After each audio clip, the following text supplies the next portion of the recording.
In order to fully appreciate the function of stem cell therapy, the role, the significance of stem cell therapy, we need to talk about a few things that occur naturally. You see, as we get older, our stem cells change.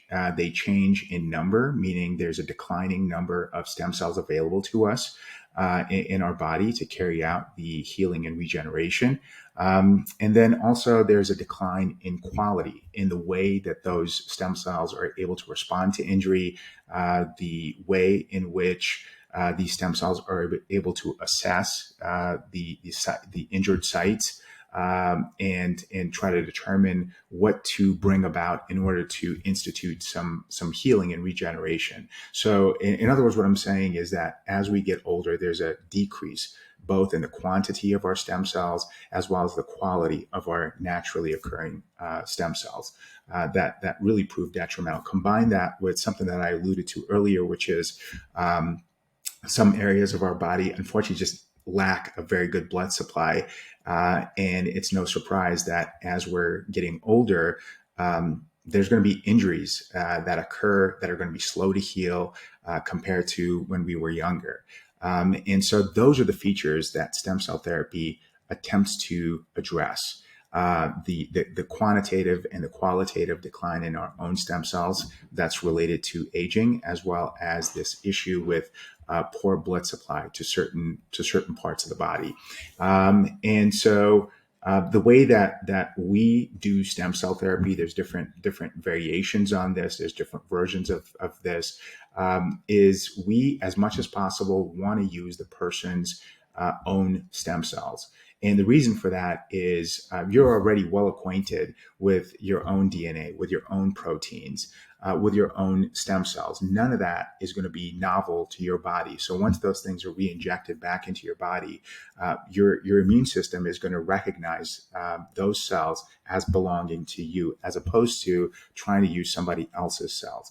If you use somebody else's cells, there are several issues with that, but the primary one is that those proteins don't belong to you, and your immune system is not going to be fooled by that. It's going to take note. You're going to start churning out. You're going to start producing antibodies that are going to try to protect your body from those foreign proteins.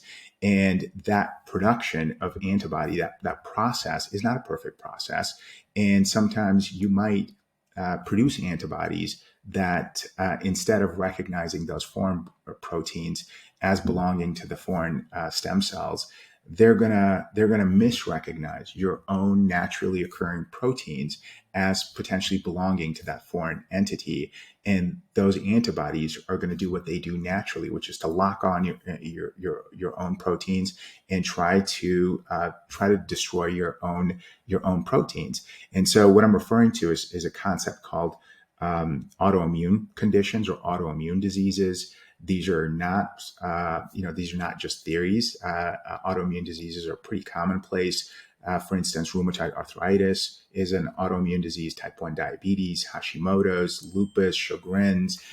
There's a whole plethora of these conditions. There's a whole plethora of these diseases that involve basically your own immune system misrecognizing your own proteins as belonging to a foreign entity. And not all of those conditions are triggered by injection of foreign stem cells into your body. But the bottom line is anytime you have foreign proteins introduced to your immune system in such high numbers as placental or umbilical cord derived stem cells, you certainly run the risk of developing an autoimmune disease at some point down the line. And it might not be in the next year, 2 years, 5 years, but the risk is fairly substantial. That is something to be mindful of. So as much as possible, we want to use the person's own stem cells. And then the next question becomes, where do we acquire it from?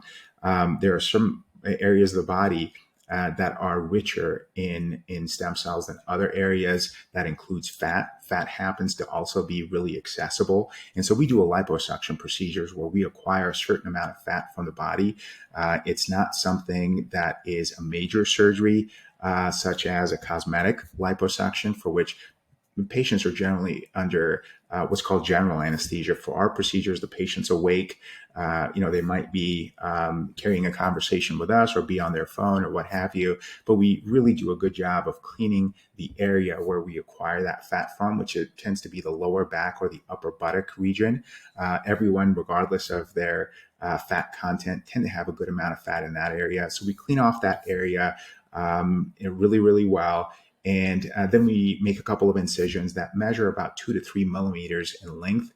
We go in with an instrument and we acquire the fat. The fat is then used to harvest stem cells from. So we basically separate out the fat tissue from the stem cells. And over the ensuing 3 to 6 weeks, those stem cells that have been acquired are multiplied in a lab environment under sterile conditions to many times the number of similar cells naturally found in the body. And then those cells are collected and they're frozen for future use, for future deployment. And one of the things that I really like about that process is, in addition to increasing the quantity of your own cells, we also improve the quality of those cells. And that's something that occurs through the process of natural selection, meaning if those cells are having to fight over limited nutrients over those 3 to 6 weeks, at some point they're going to start to compete with one another for those limited resources. And the cells that are the fittest, the cells that are best equipped to outcompete their peers, they're going to survive to the next generation. And those cells that are really lacking in that regard, they're going to die off. So there is this increase in both the quality as well as the quantity of one's own stem cells. As far as the blood supply problem that I alluded to earlier, when it comes to orthopedic joints, we tend to inject those stem cells directly into the joint, regardless of what kind of blood supply is present. Again, even though the quantity of cells that we're injecting is pretty small compared to the overall cells that individual may have frozen, regardless, those cells far, far, far outnumber the number of similar stem cells naturally found in the body, let alone the knee or some other joint. So that's how we carry out stem cell therapy and resolve those three issues that I alluded to earlier. And then when it comes to deploying stem cells for things like stroke or brain injury, some other form of spinal cord injury, we tend to do that with safety at the forefront of our minds, because it's not as easy as joints where you're injecting stem cells directly into that area. It's a really, really bad idea, it turns out, to inject stem cells directly into the spinal canal or directly into the brain. It can lead to a lot of problems. They have unfortunately led to a lot of problems, and that's why safety is of paramount importance. And so the methodology that we've devised there is to take those stem cells and inject them intravenously. By injecting them intravenously, those cells are free to go wherever the signals of injury are emanating from. But to make the brain and the spinal cord especially accessible for these cells, we inject those cells intravenously in conjunction with a sugar called mannitol, because it turns out that blood-brain barrier is comprised of a bunch of cells, and the sugar mannitol, through osmosis, they shrink those cells temporarily, but in doing that, they open up these channels, these gaps between those cells that make up the blood-brain barrier. And what I'm saying there is that the blood-brain barrier temporarily becomes accessible, it becomes more permeable, and it allows these stem cells to cross over from the blood vessels into the spinal cord, into the brain, and carry out those functions of healing and regeneration.